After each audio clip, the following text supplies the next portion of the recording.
very warm welcome to Bharata First. You're watching Big Picture with me, Frank Bharata. Since you're here, let me ask you, have you liked the video and subscribed to Bharata First? If no, then please do so now. Do subscribe to our newsletter as well to get some incisive information. Our latest newsletter is out. It's on tribes of India, so do get a hold of it and go through it. And how can I not tell you about the Bharata First Knowledge Center? It is your one-stop destination for all your competitive exams needs. We now have 26 amazing courses all put together to help you in your competitive exams and also make you better Bharatiyas. Live classes for the second phase have begun. Do ensure that you register now and participate in the interactive sessions. Go to kc.bharatafirst.com for more details. We also have an amazing offer, a silver button offer going on right now. We would like to share the joy of us receiving our silver button. So we have massive discounts at the Knowledge Center. Go to kc.bharatafirst.com for more details. You can also download the Bharata First app to participate in several of the activities that we have there. So don't be left behind and don't regret later. Register now. All this information along with some must-see recommendations are in the description of the video. Please go through it. And now on to the discussion. In a fresh strike, the Indian government has banned 53 Chinese apps in the country. The Ministry of Electronics and Information Technology, or MeitY, has formally issued a notification banning the operations of 53 Chinese apps in India, as several such apps from the stable of Chinese companies like Tencent and Alibaba change hands to hide ownership. The IT Ministry identified applications such as Sweet Selfie HD, Beauty Camera, Selfie Camera, Equaliser and Bass Booster, etc., which are cloned or refurbished versions of apps already banned by India in 2020. Singapore-based Sea Ltd-owned game Free Fire is also currently unavailable in app stores in India. In 2020, the government had also banned TikTok and other popular short video apps from China. When TikTok was banned on the 29th of June 2020, the list included around 59 apps in total. In this edition of Big Picture, we will analyze the latest Chinese apps ban in India. Joining me on the program today are Dr. Ajay, former Commerce and Industry Secretary, Government of India, Suresh K. Goel, former Ambassador, and Raviprasad Narayanan, School of International Studies, JNU. Thank you to all my guests for joining me on this edition of Big Picture. Dr. Dua, let me start the program with you first. Let's first try and understand and analyze, what do you think of this app ban? Because it's not the first time that it has happened. It's the second time. And, we've been continuously banning these apps. What is the thought process behind this? Frank, I think the Chinese, with the tremendous progress in digital technology, which they have made in the last 10 years and particularly the last 5 years, are now going about very systematically to influence the world, I would say. And we might have banned these in India twice. Question is, yes, we have a large population, so we probably did not find them conducive for our youth, our children, or even otherwise. But the Chinese have a huge market for these apps. Around, particularly in South Asia, where I am today, still in Singapore, the Chinese population here is huge, as we know, and the Chinese run the government here, meaning the Chinese origin people. The relationship between them and China is good, and they do use what one calls entrepot trade. If people stop importing things from China, then they funnel these into through other countries, because we've seen that, and that was our biggest objection to the RCEP. Saying, one, the Chinese, if we open up Indian markets, Chinese would take over. Second, the kind of stuff which comes from Hong Kong, Thailand, and Singapore, our ministers had named this in the discussions, was huge. And what had we asked for? Let there be 55 to 60% local origin content. But the Chinese won't let that happen. But when we threatened to move out first and they'd actually move out, the agreement was up to 40% is fine. So having said this, I would stop by saying that, yes, we have to look at our own bilateral situation. I'm sure the Indian government and the relevant authorities in it have taken a careful decision. And we should stick to it, because let me just make one other point. The barriers to trade which China imposes, not just purely tariff, the non-tariff barriers are huge. Everybody thought that we will be able to cut our imports from China. Till December, I have some figures, our imports from China have grown, our exports to China have fallen, and as of December, it was a $59 billion deficit, which will only grow during the next 3 months.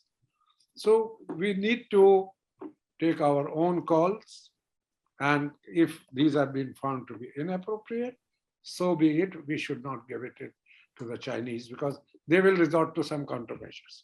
Absolutely. Absolutely. And this is where I'd like to bring you in, Ambassador, talking about countermeasures, talking about, what kind of a backlash can we expect from this? Even the last time around, we saw, statements coming out from the Chinese side, especially some very popular apps were banned, in the previous version, when we had apps like TikTok and many others that were banned. So can we expect some kind of diplomatic backlash as a result of this particular move? Frank, with your permission, I would like to go a bit more into what you asked first about what does this actually mean and whether this is going to serve the purpose. As far as the diplomatic backlash is concerned, there will be usual noises from China about how India is reacting out of proportion, how this is not uncalled for, etc., etc. But I don't think it will go beyond noises, because either whether the apps are imported, banned or not banned, etc., etc., is not going to make much of an impact on the actual flow of trade. First of all, coming to the apps itself, like last year, there were a certain number of very popular ones were banned last year. Now, I will ask any one of you, do you not keep on receiving TikTok videos, even now on your phones? The whole global trade is so porous now, really. It's impossible to ban any kind of import if you're competitive enough. We are still thinking basically from our own mindset of a controlled economy. And we think that by banning a certain product, we will not be able to get it. But we forget completely that when we had a very highly controlled trade regime, we had this phenomenon of smuggling of all kinds of goods, and they were available in Gafar market, in Karol Bagh, etc., etc. So it is not going to stop the inflow of these apps. Therefore, there'll be usual noises, but I don't think it will go much beyond the usual noises, really. Number two, what actually is the purpose of really banning these apps? In my own understanding, when you ban imports of certain products, you either are concerned with the security implications of those products, which has been talked about in terms of 5G technology related products, telecom products, and so on and so forth. Or you are talking in terms of actual impact on the economy. If you look, Ajay had mentioned earlier about the actual performance of trade last year. The total trade balance adverse to us has actually grown to $69 billion. The total bilateral trade is now 125 something, 126 approximately. Exports have grown, but much less in proportion. And our dependence on China for critical products, goods and equipment for our economy continues. These relate to transmission equipment. These relate to power equipment, APIs, and so many other things. Our export basket continues to be much the same, essentially primary goods. So unless we are changing the basket of our products, how is it going to help? the trade will actually grow because of our own economic dependence on those products is huge. Right. If we want to build our infrastructure, if we want to build up our own communication infrastructure, we need that equipment.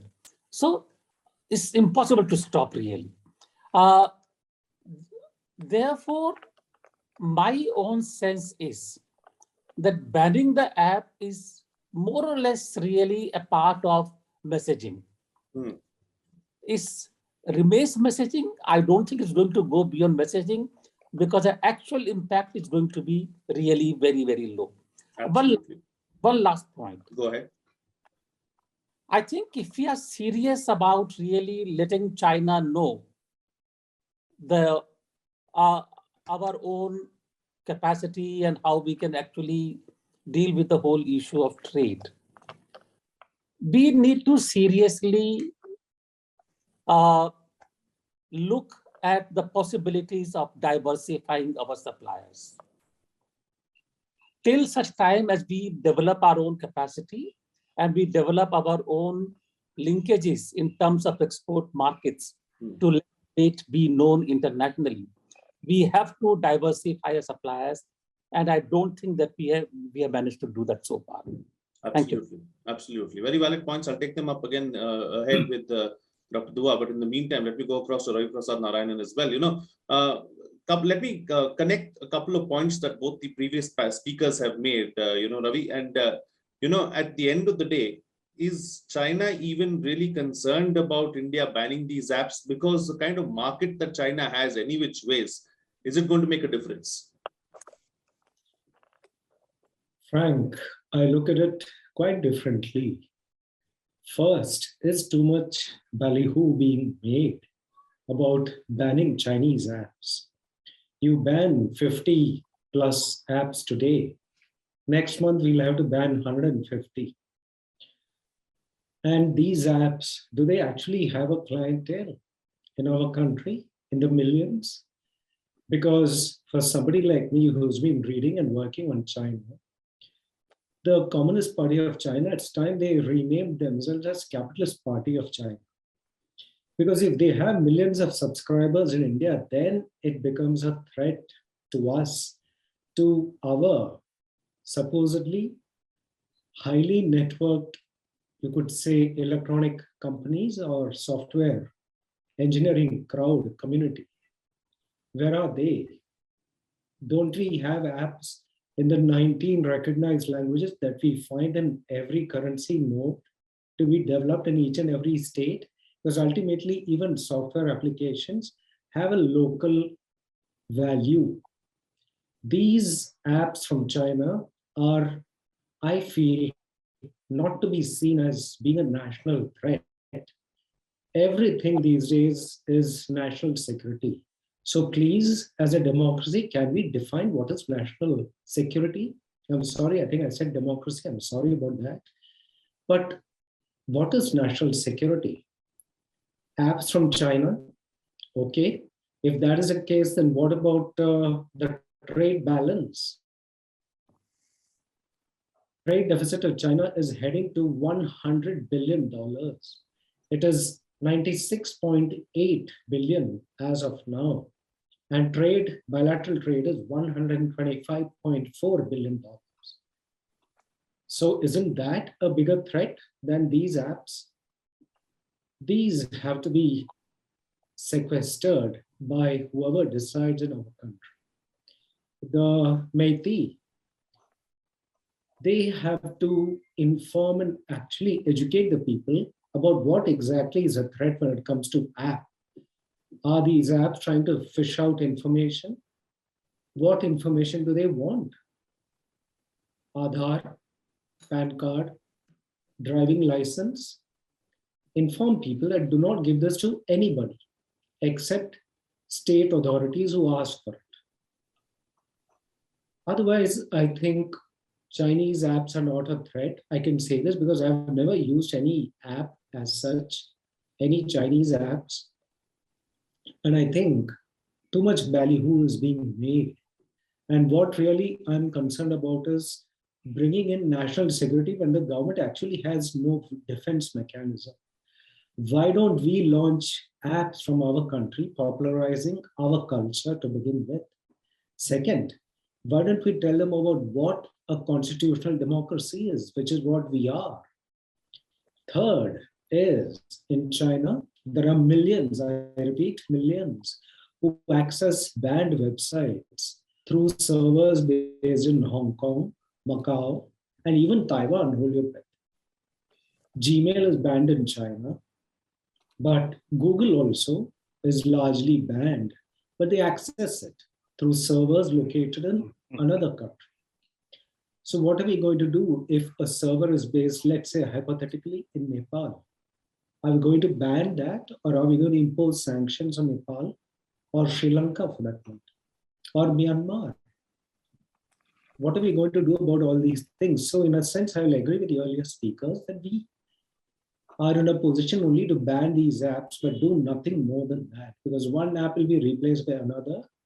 And it is high time we decided what is going to happen after the apps. Are there going to be micro apps, nano apps, where it will be at the personal level? Absolutely. Absolutely. Very valid points. Let me take those points forward, Mr. Dua. So we are not in a position to do much. So that's why we get the low hanging fruit, ban these apps, but don't go after real issues like, trade imbalance and sorting out the import export issue, etc. Do you agree with that? Frank, yes, but let's be very clear that making alternate supply lines, making our imports from China minimal or minimizing it gradually, it's not an overnight job. Certainly not for us, and even the United States is experiencing that. That their trade imbalance with the US has actually gone against the US, despite all the, Trump's protectionism and Biden's continuance with it. The second, I think the Chinese think and do a matter. They don't what they are going to do. Their system allows them to keep quiet. And we go around the rest of the world trumpeting what we are going to do. I have in mind the development of supply chains for semiconductors.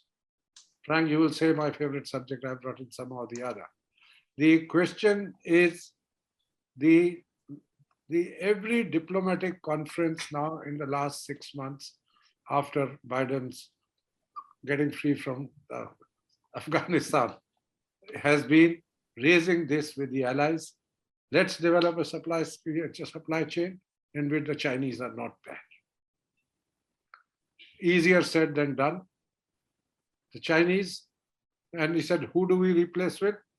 Because the R&D certainly is there in the US, where all the money was spent and others. But the manufacturing capability is in East Asia. After China, it is Taiwan, Korea, and a little bit in Japan. Those are the guys who figure in there.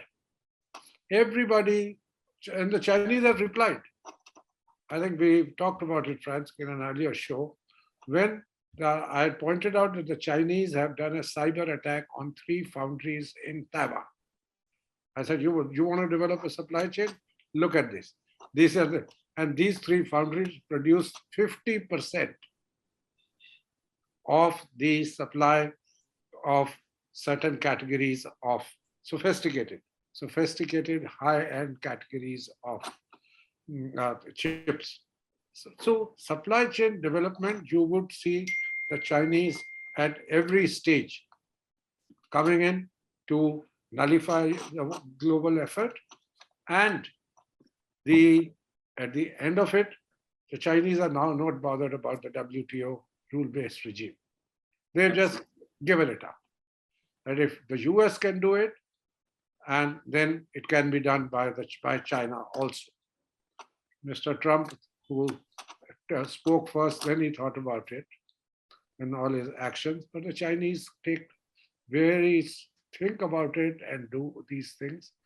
And I think China is going to make it difficult for world to trade, for the rule-based economy. And instead of developing multilateralism, we are seeing around the world now bilateral and unilateral trade decisions coming in rather than the multilateralism, which is at the bedrock of WTO. Absolutely. Let me stop at that. Absolutely. Ambassador, let me take the points forward now. It's clear that it is difficult to take on the might of Beijing. United States tried, like Mr. Dua just mentioned, with Trump and everything else, tried and had to withdraw and eventually, take a step back. If you look at the multilaterals and plurilaterals as well, look at the Quad, for instance. We recently had the Foreign Ministers Summit in Australia. A lot of noise was made, but it seemed like lip service and nothing else, because if you look at the deliverables, where are they? We can't really pinpoint and say that this is what the Quad has been able to achieve. And even at this very important meeting, we saw each one of the Quad members bringing in their own agenda to the table. For instance, Antony Blinken was very particular about, the Ukrainian crisis and bringing in Ukraine there. The others, had their own issues their own bone to pick. So how do you take on China when you can't even, decide on some of these deliverables? Frank, that's a very interesting thought you have brought to the table now, really. I will talk about two things. I will come to Quad and the thought processes and the deliverables in a moment. One thing which I'm very tempted to put right across is in terms of how do you actually deal with China? Not in terms of strategic thoughts or strategic planning, but comprehensively, including in the trade and economics. First of all, one thought, which I will not elaborate on, is I think the world growth models are moving from trade to basically investment flows and consumer markets within the countries. China has done that already. China does export, but China is really developing their own domestic market at a much faster rate. So I think we need to work on diversification of our own investment sources. India is in any case not very well known as a trader. Our exports remain really very limited compared to all other countries in the region. Therefore, we need to focus on the investments and developing our industry to basically spur the consumerism. And again, the budget this year has failed to really give that kind of incentive for developing industry and then the consumer market. Coming to the issue of Quad, I was very brief there. I could go on and on that issue, but because it's really painful because we are not making that course correction. Coming to Quad, I will put it two ways. India has made it very clear that we are not at the moment ready to make Quad a security kind of a coalition. We hate the word alliance, even though for all practical purposes, it is becoming an alliance now. We are committed to each other. We have done exercises and so on and so forth. But we are still not fully prepared to plunge into a kind of a security alliance with any other country for various reasons. I think most of it is really ideological and also to play safe. Russia is a very constraining factor, and all said and done, because India's security is both continental and maritime, I think we need to be cautious in terms of how we deal with China. Absolutely. So those factors come in and we are not prepared. Having said that, Quad is a new organization. Please do remember that even after Premier Abe first mooted the idea of Quad, it took more than a decade to really come to the stage when we could bring in several components to on the table. I think it will take some time before Quad can become an effective organization in Indo-Pacific, but it will, because of not of India, because not that India wants it to become, but because USA wants it that way. For USA, Indo-Pacific is far more important in terms of the security as well as the trade navigation lines. Taiwan, South Korea, Japan are very important for its Pacific platform. Europe is important, and in fact, I'm told that even in the case of Ukraine, the USA was very reluctant to really aggravate the matters till this stage because they wanted to be, Biden wanted to be free and deal with China in Indo-Pacific rather than get entangled in Europe. But Russia also knew it, and therefore Russia has gone ahead and see how far can the USA and its European allies go. And therefore, having come to the brink, I think you will see the signs of abatement of that kind of aggression. So for USA, Indo-Pacific remains very important. And that's the reason you find two organizations there, AUKUS for security and Indo-Pacific, which is largely dealing with the other issues. So I do expect that it will become relevant. Unfortunate part of it all is, what does India bring to Quad? Health, vaccines, etc., etc. But in terms of the supply chains, in terms of the economic linkages, where are we? I think we need to focus on becoming an integral part of the region. Absolutely. If we want to really play a role there. Absolutely. Ravi, let me bring you in once again. Post Galwan, we saw a lot of noise in India about boycott China, boycott Chinese goods. You saw those had caps and T-shirts, and the joke was that probably those caps and T-shirts were made in China. The reason that I'm bringing this up is, around the world, there is an anti-China sentiment, no doubt. The world is concerned about China and worried about, China's hegemony and dominance. But is China really bothered and concerned about these things? China is far more confident because they know they have managed to make the United States very nervous. Statistics have revealed that by 2026, when Xi Jinping, of course, will be in power at the helm in China, this country will become the world's largest economy. And which is why in Chinese, the discourse is that the United States has always waged a conflict to further their domestic economy and the difficult situation they are going through. Second, we assume that Xi Jinping is extremely powerful.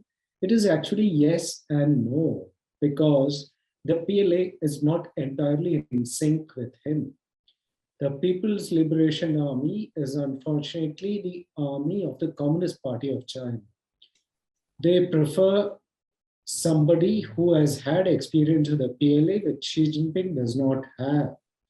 And Xi Jinping has an emissary to the PLA who happens to be his wife, Heng Liyuan. She was a major general with the PLA in, hold your breath, the Fine Arts Committee. And she was also heading the Fine Arts University regarding music, etc., etc. So the PLA will not harm Xi Jinping directly, but they were upset that they were not taken into, their consent was not sought when he appointed his man as the person heading Lhasa. Lhasa earlier used to be with Chengdu in Sichuan and also in Kunming, but then reports to Xi Jinping and not the Central Military Commission. Absolutely. Absolutely. All right. Points taken, Ravi. Let me just quickly get closing comments from all the panelists now with the best way forward. Starting first with you, Mr. Dua.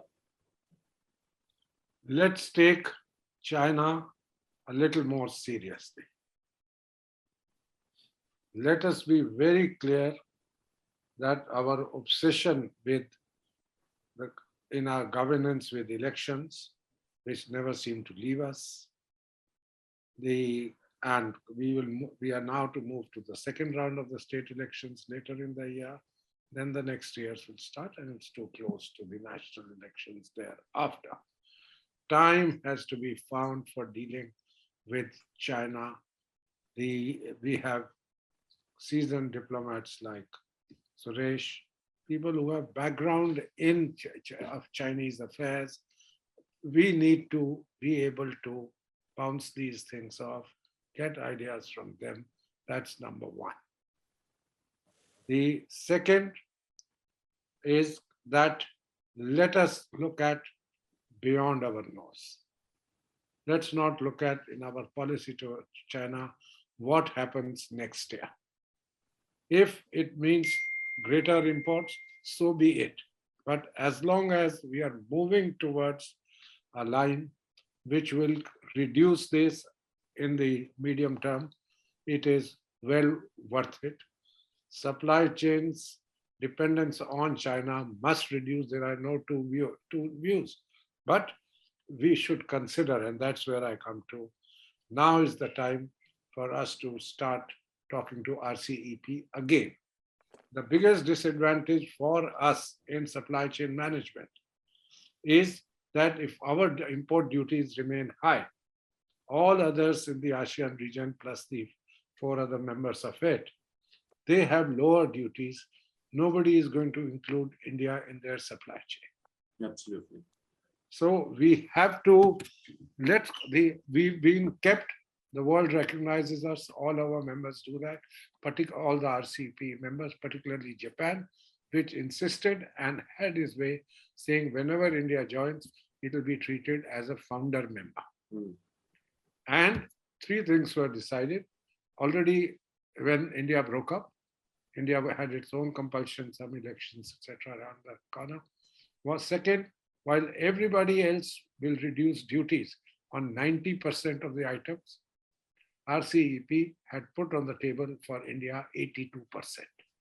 So if we want to protect our chemicals, plastics from China, some of those things, there is a scope for doing that.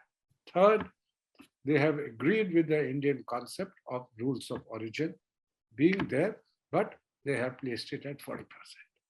So with those things being given, and now Australia and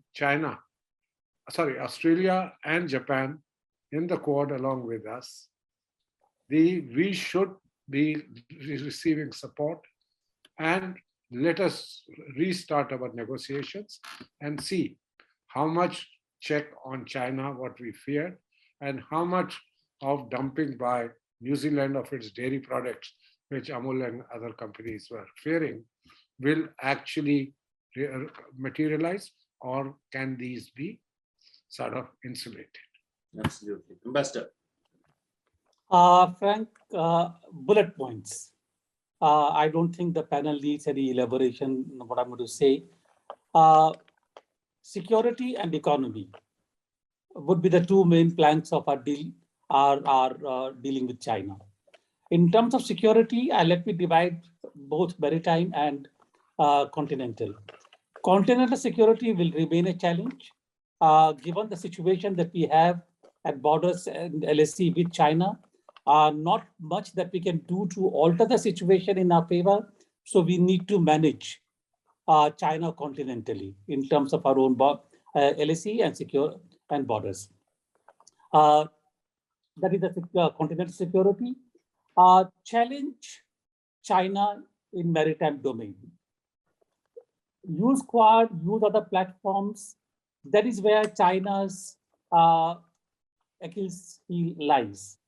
China is expanding there. China has ambition. China wants to get into Indian Ocean. If our trade comes through Indian Ocean, so does China's. Andaman Nicobars can become, I think, former Admiral Arun Prakash had mentioned it in one of the comments that he made. I think we should be able to expand our naval footprints and offer a challenge to China in maritime domain. We were in a better position till 5 years ago to do so, but China has expanded very fast. We need to catch up. Absolutely. The most important part really beyond the security would be economy.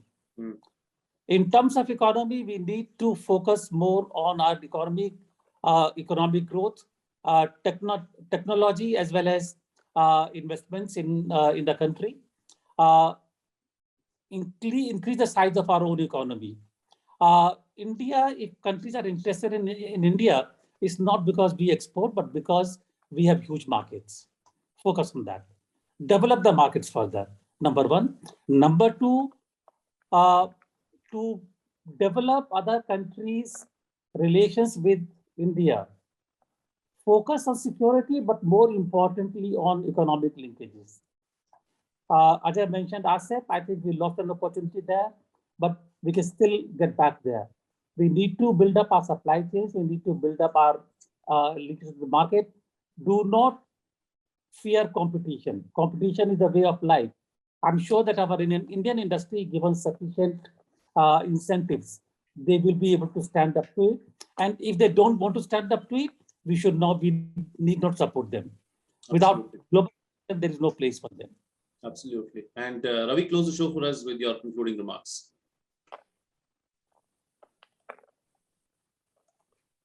Ravi, yeah, go ahead, please. Yes, I have a couple of points. First, strategy. I think it is time we decided to get over 1962 when it comes to China. Second, the economy. I think greater trade is only better, as people see that as a stake where they do not want to lose an advantage. Third, social rights. There is nothing wrong on side to export apps with, say, to begin with, the Mumbai film industry, music, various kinds of, historical, you could say, school. These are apps by. Because to them, show China that there is a way to reach out to China without using tanks and